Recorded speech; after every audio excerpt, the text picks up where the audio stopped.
Holy shit! Am I ever in the wrong studio?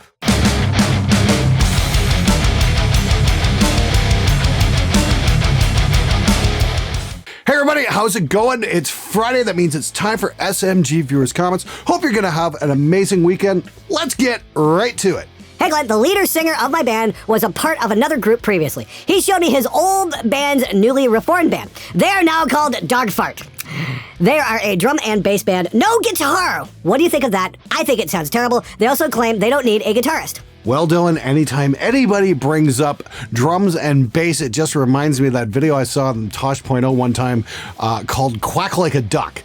And I'd highly recommend you guys do not check it out under any circumstances. Well, you thought the Sex Kittens were bad. This kind of takes things to a whole new meth lab white trash kind of place.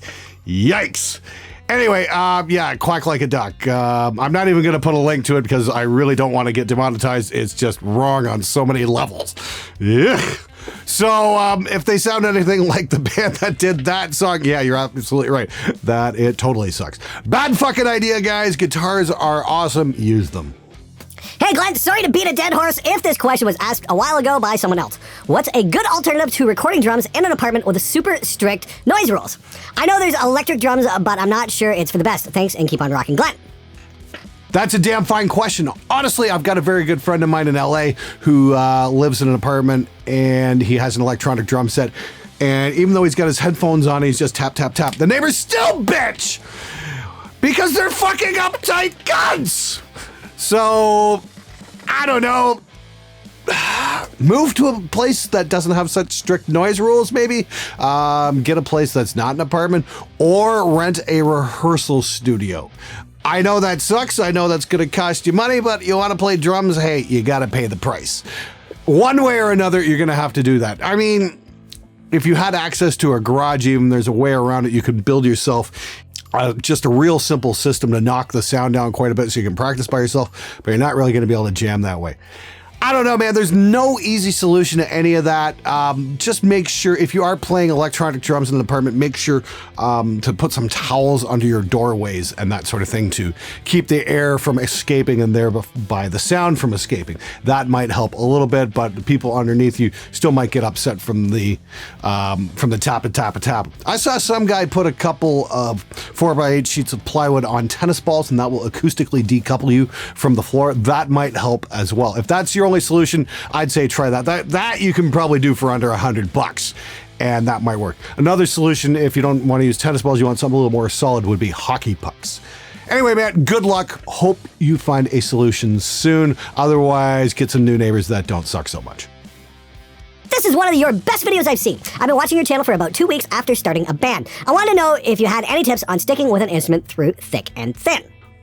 Well, coming to this as a guy who's played guitar since 1985 and still hasn't gotten very good, this makes me uniquely qualified to answer this question. It's there, play it. You know, it's like the only thing stopping you from playing is you. So don't be fucking lazy and practice. Get some sheet music or check out ultimateguitar.com or watch some really amazing lessons on YouTube, like by my buddy Tyler Larson or Garrett Peters, or there's any number of amazing guitar players out there. Anyway, that would be my advice to the young guitar players out there. Watch other guys on YouTube doing that and then do what they do. But yeah, sticking with an instrument is just, yeah, stop making excuses and fucking play. Did you ever stop to think that in the future, songs by Lil Pump, Daniel Bergoli, no, I'm not going to call her by her rapper name, and Post Malone will be heavily praised?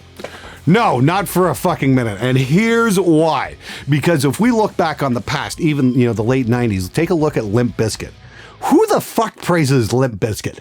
Absolutely nobody. You want to roll it back even further. You know, say, Wham, Wake Me Up Before You Go Go. Oh, wow, there's a real fucking piece of shit.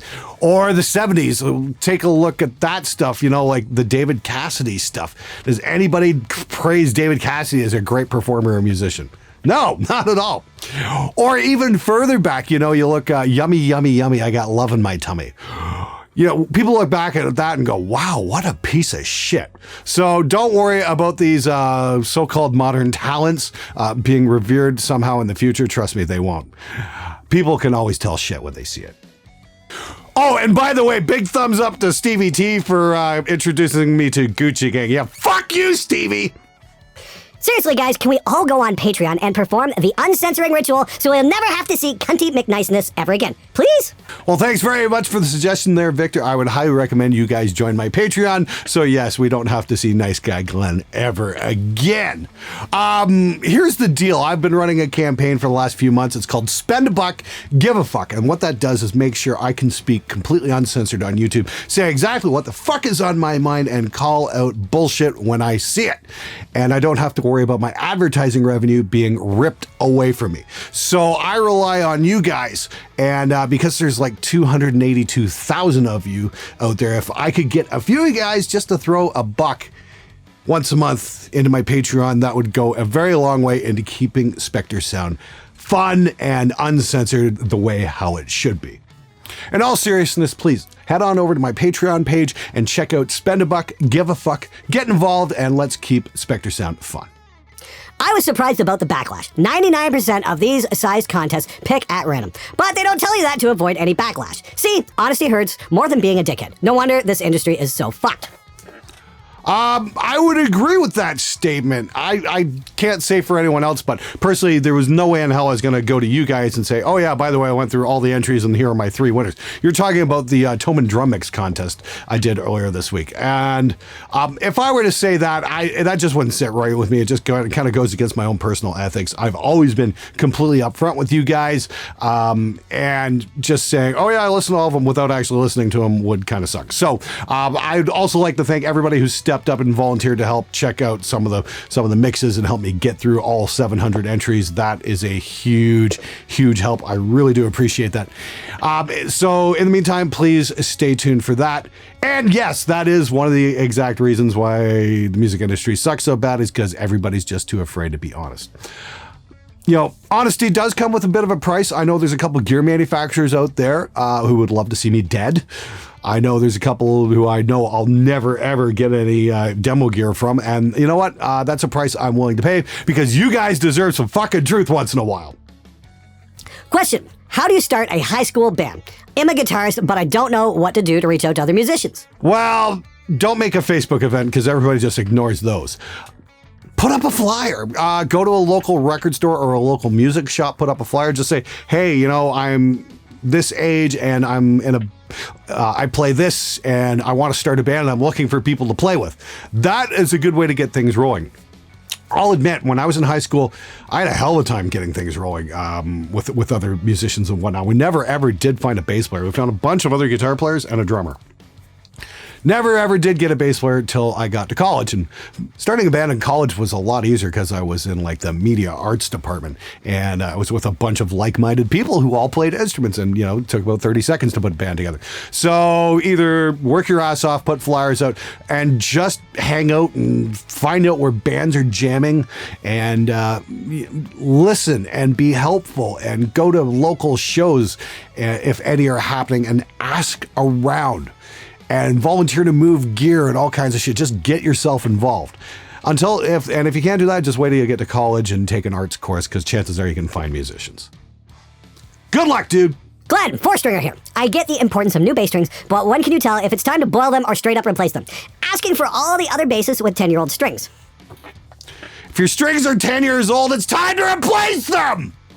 Glenn, I'd like to ask you a question. What do you think of a load box, like the Sura Reactive Load or the 2-Notes Torpedo? Is the signal would be as great as a mic amp? I'm searching for a quiet way to record my guitar, and I really like the sound from my amp. Big fan of your channel from Belgium. Well, I'll tell you this. The 2-Note stuff is amazing. This is a Torpedo Reload. This is a reamp and load box and direct box and a whole bunch of things all rolled into one, and it's freaking sick.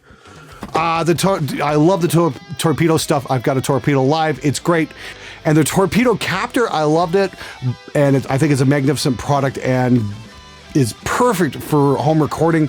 And I gave it to Chris Rafitsky because he's helped out on so many videos and whatnot, and I thought he could use it more than I could. That being said, when it comes to digital recording guitars, yeah, I think I like the hybrid systems the most, as opposed to just straight up amp sims.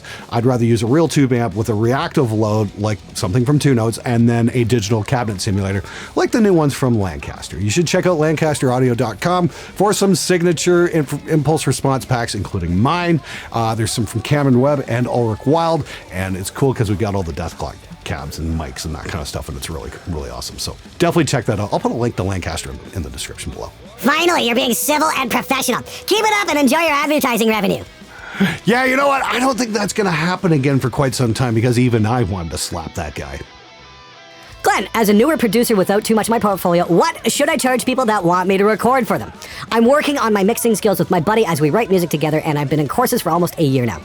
I've had one person that I've come in so far, and I know I charged them way under what I should have, $20 USD per session.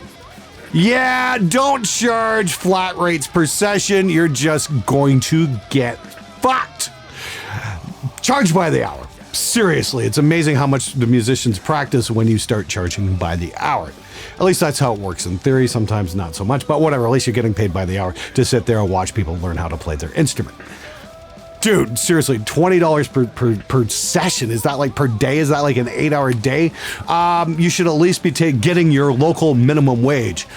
Fuck it. You know what? You should at least be charging $20 an hour. You know what? $15 an hour or $10 an hour is way too cheap. Charge $20 an hour and get paid for the time you put in. And if people don't want to pay you, they're not worth your time. Good luck, dude. How do you get that crowd shutting effect with just 3 people? I am eager to know, because I would like to add effect of one of my songs too. It's actually really simple. Back people off from the mic about 3 to 6 feet, and then just layer tracks. Do the same shout over and over and over and over again. That way you get that crowd effect, because you add 3 and then 6, 9, 12, and so on and so forth. Suddenly you're adding 30 voices as opposed to just 3. The trick is just do it a lot. Big fan of your work, Glenn. Using certain tips that you've given in your videos has really helped my mixes out tremendously. This has to be hands down one of your best mixes. What was it like recording this for them? How were you able to capture that much raw energy in digital format? Greetings from Washington. Jack Graves is referring to that Rock Me Amadeus cover I did with Twisting Life a couple weeks back. That was a great session. That was a lot of fun to do. Those guys reminded me of why I got into recording to begin with. Why? Because they practiced. I didn't have to teach them how to play their instrument. I didn't have to teach them how to mute their instrument. They just knew. So we could just work on performances. How did I get such raw energy? Simple. I hit record and I didn't fuck with it. There was no auto-tune on that song. There was no sample replacement. There was no drum editing. None of that shit. I remember one guy made some comment, "Oh, all the musicians sound slightly off from each other." Yes, that's called making music, you dumb shit. That's how musicians play together. We're not perfect. That's what makes it good. You want to make it boring? Yes. Line everything up to a grid perfectly. Yes. That's so exciting. Oh, you guys are so awesome. That computer fixed your performances so well. Ooh, that's so impressive. That auto-tune fixed your singing for you. Yeah, that's real cutting edge shit. That is the music that sucks. And you know what? I didn't want to make something that sucked. I wanted to capture some humanity for once, because that's sorely lacking in music these days. Glenn, besides you being a lot older than me and out of high school, you seem to be a carbon fucking copy. Has a passion for guitar and mixing, anime, video games, metal, edgy as fuck. This might sound cringe as fuck, but you're probably the majority of things I want to be when I get into a career. Have a good day and fuck you, Glenn. Wow, I think you're the first person that ever said, when I grow up, I want to be just like you. Okay, well, thank you very much. Just remember, there was like a 30-year gap between getting out of high school and actually getting somewhere. And an awful lot of work went into that between those two things. So just be prepared to work your ass off.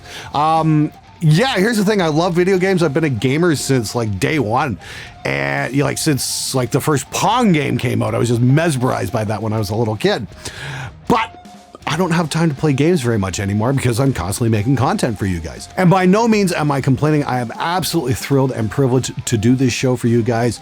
I couldn't have asked for anything better. I really couldn't. This has just been absolutely magnificent. And I am so grateful to each and every one of you guys that have hit the subscribe button and supported the show throughout the years and whatnot. You guys absolutely rule.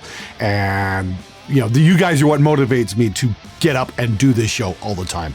I love hearing from you guys. I love the feedback, and I want to hear more from you guys about what you want to see in terms of tutorials for the show. I've got a list of stuff I'm going to be working on, but yeah, it's always great to hear from you guys. So that being said, I do have a question for you guys. I've noticed the YouTube sponsorship has cropped up, and somebody sent me a message a few weeks ago about how YouTube is pushing traffic away from videos that are sponsored by Patreon and in substitute for their own thing. And I'm wondering if that's kind of, messing with my numbers a little bit. What do you guys, I want to know from you guys, what do you think of the YouTube sponsorships? Would you participate in that over Patreon? I'd really like to know. Please leave a comment below. Let me know what you think. All right, I got to wrap it up. It is 8 p.m. on Thursday night. This video is due in 14 hours. That means I got to get editing this and get this online. And I've got a crap ton of other things to do. I've got like 3 other videos to shoot tonight. Yeah, the work never ends. Anyway, until next time, stay metal, my friends.